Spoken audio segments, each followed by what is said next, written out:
Good afternoon, Barbara. Good afternoon, Dr. Setson.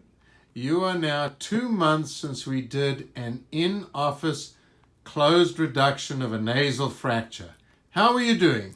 Very well. Thanks to Dr. Setson. Oh, my pleasure. You had fallen outside your house onto your nose and fractured your nose. We can see it on the CAT scan there, a significant nasal fracture.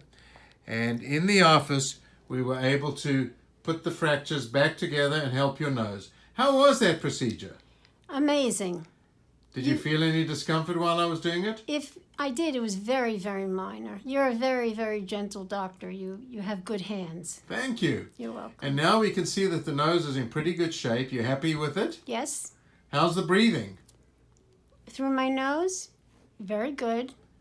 And how was the experience to have your nose reduced in the office?